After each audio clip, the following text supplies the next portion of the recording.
Percents can be tricky because they kind of inherently involve word problems that we have to decipher and maybe try to form some kind of equation out of. But we do have kind of a limited number of situations that we can run into. So I want to walk through a few examples of each one. The first thing we need to be able to do, though, is express a percent as a decimal. A lot of times the formulas that we use or the way that this will work out is if we have the percents expressed in this way. So what I mean by this, if I have something like 28%, this is in like the percent form. If I want to convert this to a decimal, what we're technically doing is dividing by 100. But if I just imagine a decimal place here next to the 28, and I move it to the left 2 places, place my new decimal there, that will give me the decimal form, so 0.28. That's the equivalent of 28%. And this works both ways. So if I had 0.28 and I want to express it as a percent format, I would take the decimal and move it to the right instead of to the left. Mathematically, that means multiplying by 100. But we can view it as moving a decimal around. Another example, if I had like 30%, imagine moving that decimal 2 spaces to the left. It'll end up in front of the 3. You might see this expressed as just 0.3. We could have the 0 there too, but 0.3 works as well. Or what if it was like 7%? To be a little bit careful, we'll still move the decimal 2 places, but notice we move it an extra place where there's an empty space. So if you run into this situation, you can fill that with a 0, 0.07. And again, this goes both ways too. So if we view if we see 0.07, we can convert it to the percentage format by moving the decimal 2 places to the right, 7%. Okay, so we need to do that if we're working with some percent formulas. So the first kind of situation we could run into, which is probably the most basic, is what is some percent of some number? Like we would fill in these numbers. So for example, I have what is 8% of 240? Oops. What is 8% of 240? So we need to figure out what kind of operation we should do. And we can treat this like a word problem and convert it into some kind of equation. What is? We're trying to find something. That's a good placeholder for a variable. Something is 8% of 240. The is in these statements is a good spot for an equal sign. Something is equal to something. 8%, let's convert that to a decimal. So imagining a point after the 8, kind of like our 7, we would move it 2 spaces to the left, place a new decimal. So 0.08. Of, in these situations, will mean to multiply. 8% of 240 means we want to multiply 0.08 times 240. So if you do this translation, it's helpful to write it out. This might come from a larger word problem where you need to determine first, what is it asking me? Oh, it's asking me what is some percent of some number. You can build a little equation. X equals your percentage as a decimal times your number. And if you want to view it as that way, that works too. If I want to take a percentage of something, I just take the percent as a decimal and multiply by that number. So if I wanted to find like 30% of this, I would multiply by 0.3. Or if I wanted to find 28% of this, I would just take 240 times 0.28, whatever the percentage is as a decimal. So 0.08 times 240, you end up with 19.2.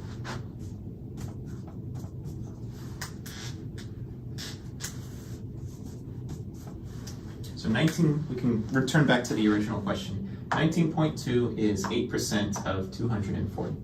So there's some questions that you'll approach in this way, trying to find, given a percentage, what is that percent of some number? But we can flip this around. You can ask, blank is blank percent of what? We're changing what's unknown here. Like for example, I can say 24,000 is 15% of what number?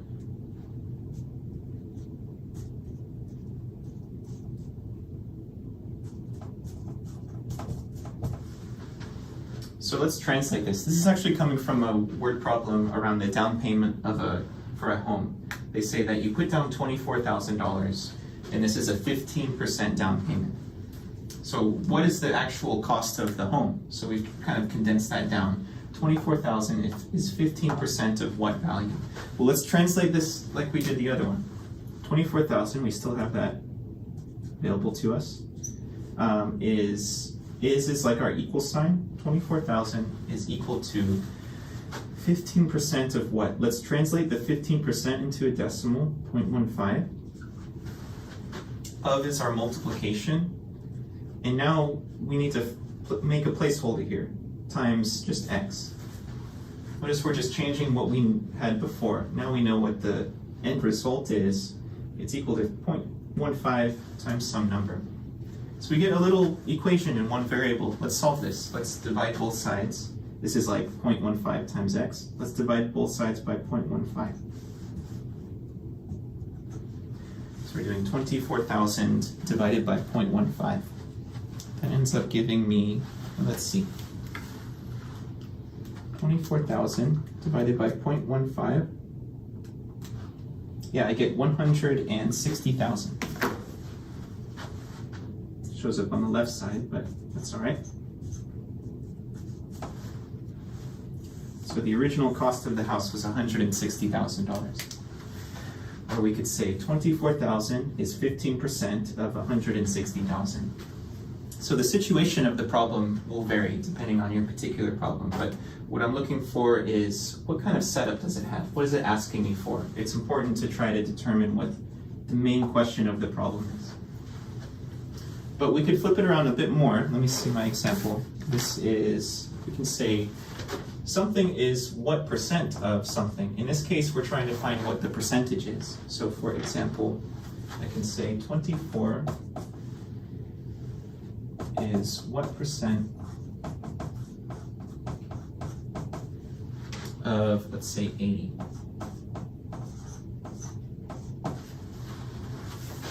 Find what percent this is. 24 is what percent of 80. So let's convert this into an equation. We can bring down 24.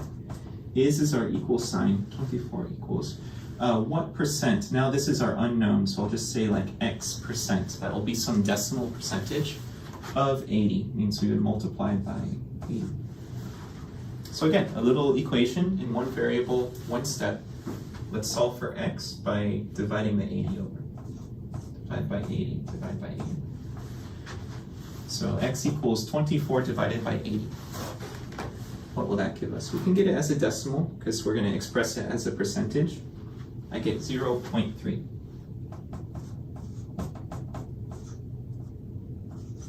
With these kinds of questions, you usually want to translate it back into a percentage. So let's do what we did here. We can actually see this example, but let's do it again ourselves. If I'm going from a decimal to a percentage, I'll take the decimal, move it 2 spaces to the right, and fill in any missing spots with a 0. So 30%, 0.3 is 30%. So be careful, you may need to translate it back into a percentage by moving a decimal. We can extend this a little bit farther if we have some question like this. Some old value is increased or decreased by some percent. So we have some old value. It goes up or down by some percent. Maybe something has increased by 30% after a year or something. What is the new value? What is it after it's increased or decreased by that percentage? So for instance, you can view this as a question around college tuition. Maybe in 2020, the tuition was $10,875. So I'll call this the old value. So it starts at some value, and then we're told that it increases by 25.8%. So 25.8%. So what is the new value? We need to find out. It increased by 25.8%. So this is going to add just an extra step in our process. Let's just first find out, well, what is the amount of the increase? The amount would be, we can view it as, what is 25.8% of our old value? $10,875. Well, let's treat it as one of our previous problems. what is some unknown is equal to 25.8%. If we exchange this with the decimal version, we would move this 2 spaces to the left, 0.258. 25.8% of, we'll multiply by, of this number, 10,875. Or we're just taking our number, multiplying it by our percentage as a decimal.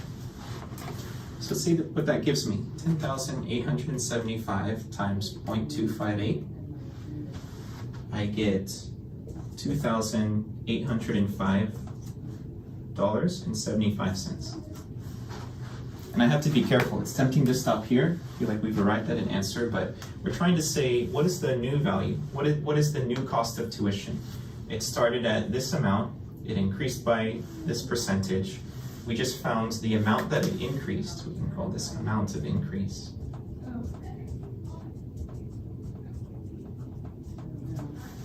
So how do we find what the new cost is? Well, we can just take the old value and add this amount of increase.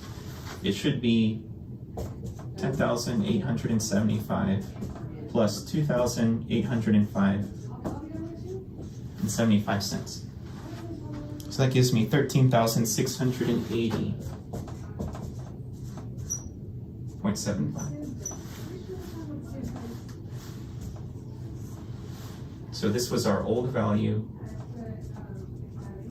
plus the amount of increase.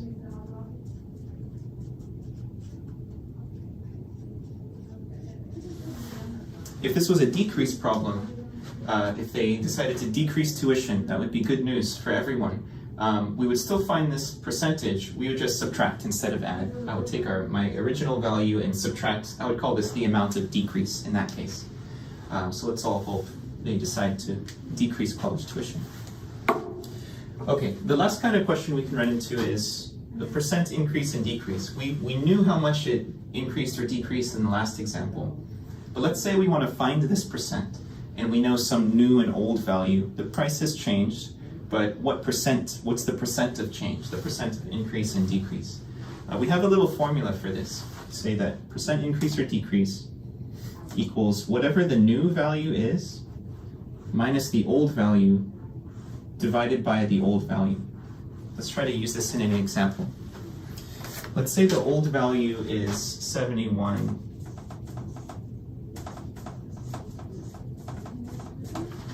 Maybe something had a price of 71. And then let's make the new value 337.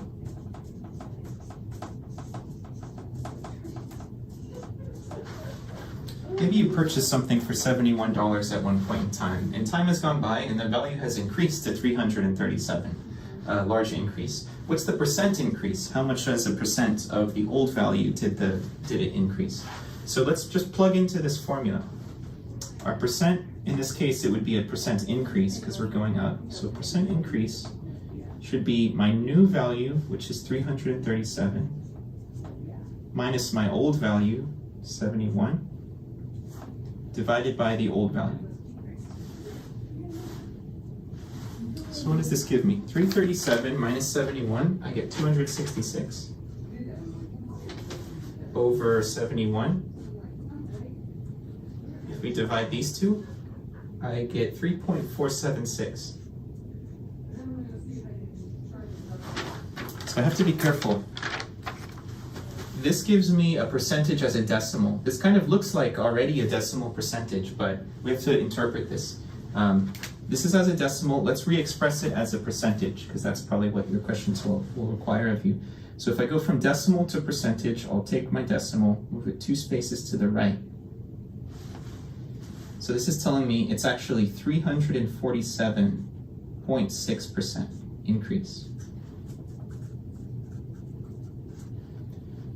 And that makes sense because it's definitely more than tripled. It's over 300% it's gone up. So if we just had the 3.47, we would be giving, that's the decimal version, not the percent version. And this works with decrease as well. We would just we'd find a negative number. If it decreased, our new value would be less than the old value. We get some negative number here, so that would tell us that it's going down by some percentage. So this is a useful formula to have. percent increase or decrease? New value minus old value over old value. So if you run into trouble, just maybe check, did I convert to a decimal, or am I expressing it as a decimal when I really need a percentage? Sometimes that can be the trick.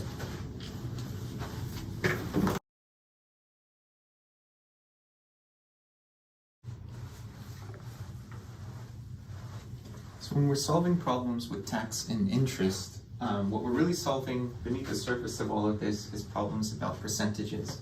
So if we can feel comfortable finding a percentage of something or dealing with percent increase and decrease, we can solve problems that involve tax and interest. The interest problems have some slightly more advanced formulas, but at the core, dealing with some percentages, some amounts, and maybe things are going up or going down by some percentage. So let's look through a couple of these examples. What is the tax on a $650 item if the tax rate is 7%? So you buy something for $650, there's 7% tax, and we can apply this to many other situations, maybe 7% gratuity charge on a dinner bill or something like that. We get taxed a lot, so you have some item with some tax. How much tax will you pay? What is the tax amount? What is the tax amount on this? Well, we can translate this sentence. We have some amount and some percent. We're really asking, like, what is 7% of 650? We can retranslate. What is 7% of 650? The first step is to find out what it's really asking us to do. And then we can translate this into a sentence like we've done before. So what is, that's like x equals, something is equal to 7% of 650.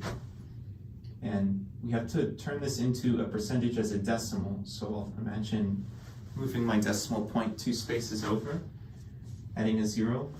So 0.07, and then of 650 means to multiply by 650. So just like before, we can just translate this into some percentage statement. What is some percent of something? Turn it into an equation, and then we get our mathematical operation.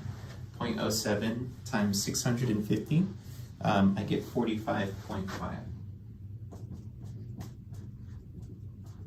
But now we have this larger context of the problem that we're coming from. So 45.5, what? It's $45.50. That is the tax on this item. So you can predict, you can find out how much am I going to pay in tax if I'm charged some percentage, or maybe this is a commission that gets added on to something, or a tip or a gratuity or something like that.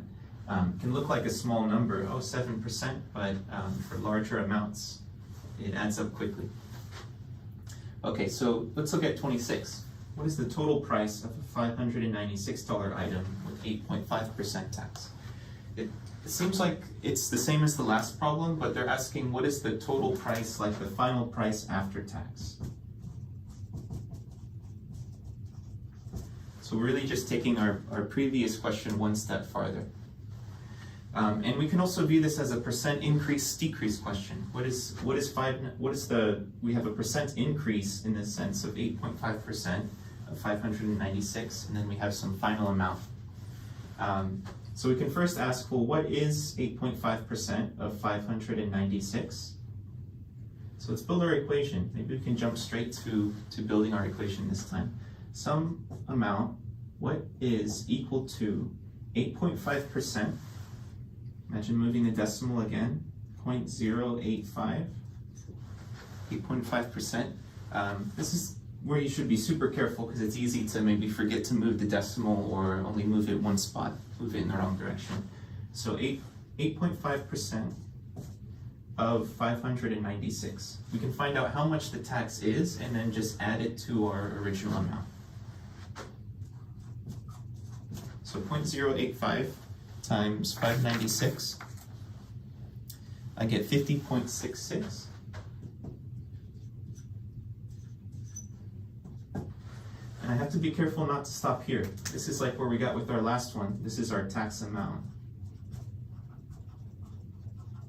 But we want the total price after tax. So let's make a little equation. The total price is the, what should we call it? The original price, I suppose? Original price. Plus our tax. Or in our language from last time, our new amount is the old amount plus the amount of increase. We just have it specifically as tax now in this situation. So our total price should be our original price of 596 plus the tax amount 50.66. So we end up with 646.66. That's the amount after tax. So just a percent increase problem. In something like 27, we're asked to find the tax rate given the original purchase price, so the price before tax, in this case $8,060, and the amount of tax that was paid on the item. So we're given, in a sense, like these, the tax amount, the original amount, and we're trying to find now the tax percentage, the tax rate. So let's again translate this into some percentage question. We can say, well, 564.20, it's some percent of our purchase price, 8,060. So let's translate that. 8,060, or no, let's start with the 564. 564.2 is what percent of 8,060? So let's translate this into an equation. 564.20 is equal to what percent, so some percentage, that'll be our unknown, of 8060 multiplied by 8,060. So now it's a bit more clear what we should do. We need to take this amount and divide it by 8060, or the sales tax amount divided by the purchase price. We can back solve for the tax rate. So if we do that, 564.2 divided by 8060, we get 0.07. So this is our tax rate as a decimal. Let's translate it into a percentage, this time moving the decimal 2 places to the right. That will be 7%. So 7% tax rate. So you can find out what was the tax that was applied, or again, if this was a gratuity charge, a tip or something like that, some kind of extra fee that's likely to be added onto some bill. You can find out exactly what it is. Or you can see if you were overcharged, so you can find out if the right amount was actually applied. That can be a thing too. So that's tax, like sales tax. We can also apply this kind of thinking to problems around interest, so that this usually comes up with taking out loans and things like that. And we're going to distinguish two different kinds of interest, simple interest and compound interest, and they have two different formulas that we'll use. Simple interest, let's see the situation. It's saying that we're borrowing $89,000 for 2 years at a simple interest rate of 15.5%. So you borrow some original amount, we'll call that the principal amount. Principal, for some amount of time, 2 years, and we have simple interest with some kind of rate, 15.5%. The formula that we'll use, the simple interest formula, I equals P times R times T, PRT. So this P in the formula is the principal. If I'm spelling that right. That's this like original amount. It's always the original amount that's either borrowed or loaned out.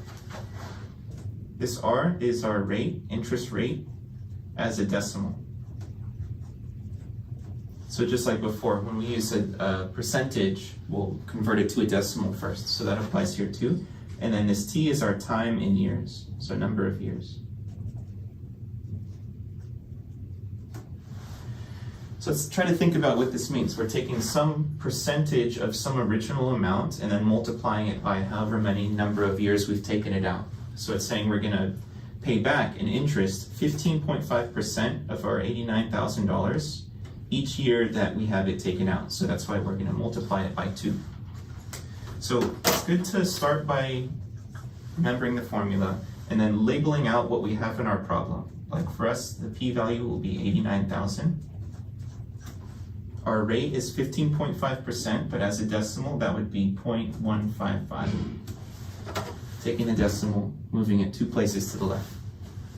And then our time is 2 years. So 2. So let's plug it in. And for this question, we can find out what the interest is and then how much we ultimately pay back for the loan. So the first step is to find the interest. I equals P times R times T. So that would be 89,000 times the 0.155 times 2. So I get 27,590. So what is this number? This is the amount of interest that we'll pay. So specifically just like the extra money on top of what we're already borrowing. Or you can flip the tables and maybe you're loaning this money out. This would be, in a sense, the profit that you'd make on top of getting the original amount back. So to find out the total amount that we would have to pay back for borrowing this amount, think of it again like a percent increase and decrease. We'll take our original amount plus the amount of increase. So, and say total would be 89,000 plus what we just found, 27,590. Notice that's a pretty large chunk for our original amount. I get 116,590.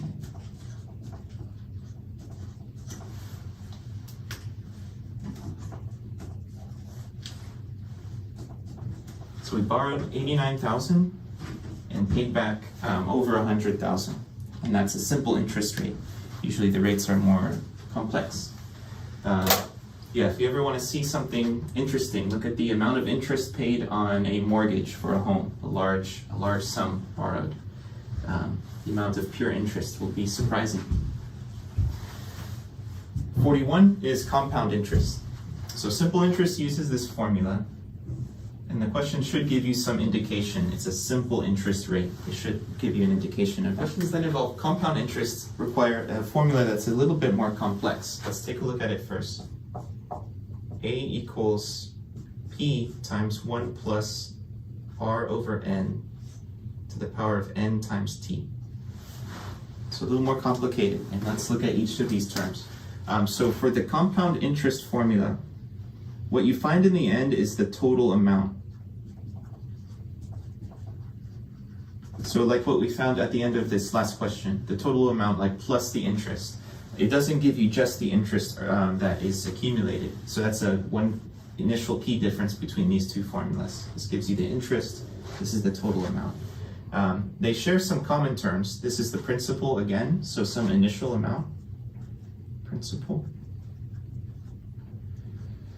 1 plus R over N. The R is our rate, again, as a decimal. This N is a new value, and we'll call this the number of compounding periods.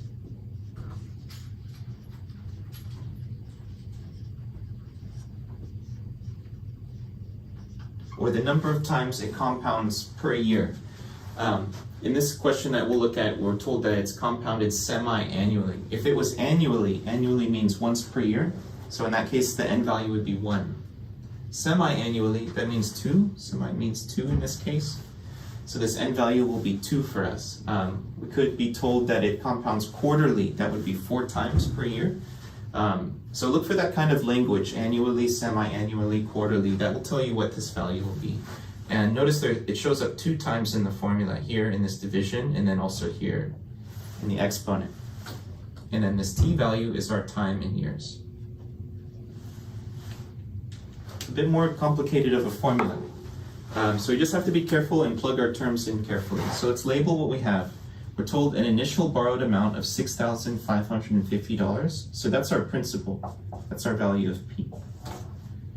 So 6,550. Compounded semi-annually. That gives me our value of N. Semi-annually, 2 times per year.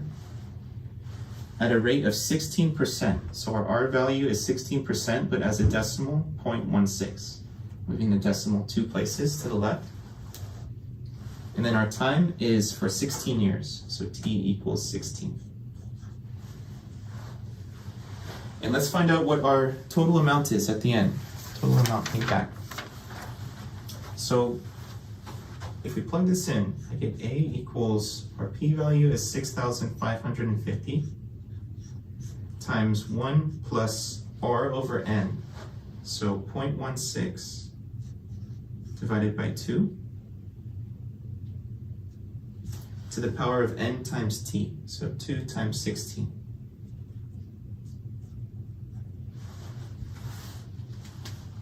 So we have it all set up, and it's worth double checking, is everything in the right place? But then the question is, how do we calculate this? How do we plug this into our calculator? And it kind of depends on the calculator that you're using. If you have an input that allows for like fractions inside of parentheses, if you can type this all in and get this in one input, that's probably the best case scenario. Then the calculator should interpret it correctly. If you have to type into a calculator that has more like a single line input, where it's more complicated, the fractions are more complex to input. You can do this in a series of steps and try to just follow order of operations. If you recall PEMDAS, parentheses, exponents, multiplication, division, addition, subtraction. So first you can calculate what's inside of the parentheses, and then maybe inside of here do this division before the multiplication. So 0.16 divided by 2, you can find that in your calculator. Then to that result add 1. Then it's like you've achieved this set of parentheses, the value inside of here.